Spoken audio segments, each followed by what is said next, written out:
Guys? Okay, so today I just chose to talk about this particular thing that I feel, has been like a burden in my heart. Um, I've come to realize that in this age and time, one of the things that has been completely normalized is, you know,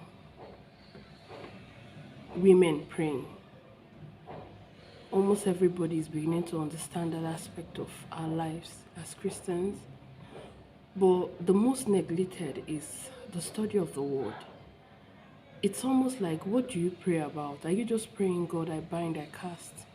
And I was looking through the Bible, I saw that Jesus was able to defeat the devil not because he was casting or commanding him out.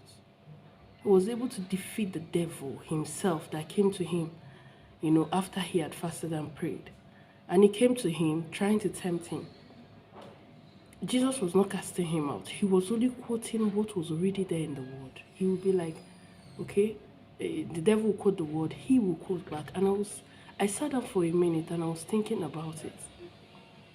And I've come to realize that this thing we call demons, they understand the place of authority when you know what you're talking about.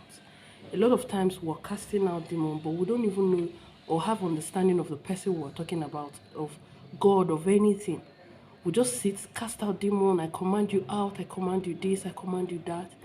I want to urge us all, in this period of time, try and have an in-depth knowledge of the person called God. Just try your best. And you can never know anything about a product or know anything about a person without having to read the manual that has been given to you. Let's not always make it look like, we understand who we are serving when we know nothing about him. We know nothing, absolutely nothing about him. We quote him wrongly, we say the wrong things. Even while praying, you quote the wrong things.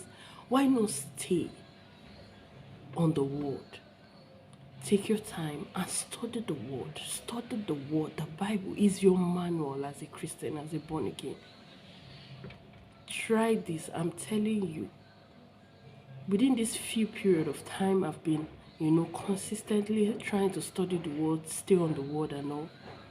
I cannot tell you, I can literally have conversation with the Holy Spirit and I will hear him clearly telling me this or telling me that.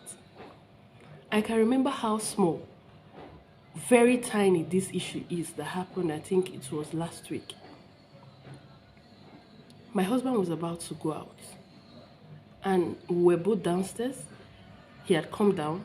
So he was like, where's my key? And I'm like, okay, your key. I went upstairs to check for the key. And where do I start? Which room do I go and check for? How do I start looking for the key? The key is not, at the regular place where it used to be.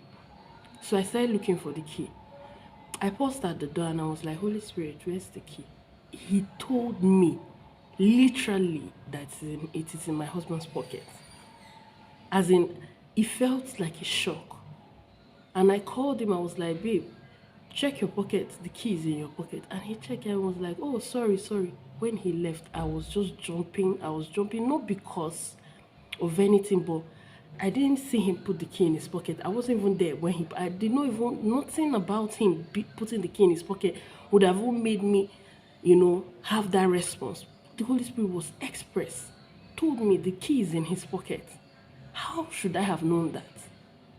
I was jumping not because of anything. I've come to realize that my knowledge of God has grown to an extent. Now I have an in-depth knowledge of him that I know how close he is to me. I know he's more like my, best way my body and all that. So I don't communicate with him the way other people communicate with him. I communicate with him like somebody that is just right there with me. And also, I want to encourage us. Don't just pray. Don't just fast. Take out your time. Study the word and not just read it like a book. Allow it to minister to your heart. And you'll be very, very glad you saw this video today. Thank you.